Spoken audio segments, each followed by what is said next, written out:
When you're asked to take a number and write it as a power in different ways, you have a couple options. First off, you can just use a factor tree and determine, okay, what are factors of 16? But you're looking for factors that repeat. So if I know that the factors of 16 are 8 and 2, 8 and 2 do not repeat. So not two factors that I would be able to use to write an exponent. But 4 and 4 do repeat. So 4 times 4 is 16.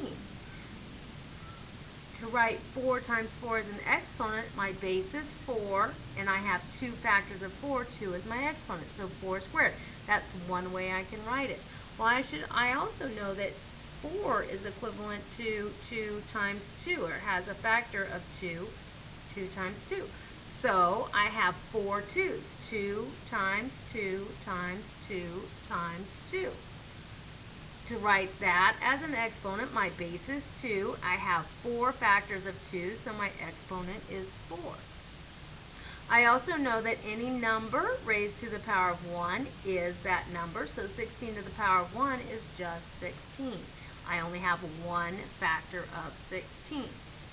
That's one way you can do it. Another way you could do it is just list the factors of 16. The factors of 16 are 1, 2, 4, 8, and 16.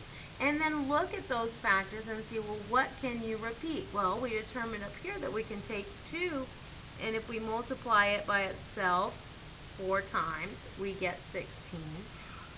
We also know that 4 times 4 is 16, so that gives us 4 squared, excuse me. Up here we should have 2 to the power of 4.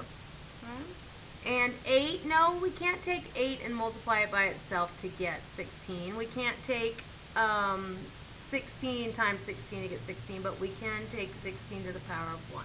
So those are a couple ways that you can take and find how many different ways to write a factor as a power, or a product as a power.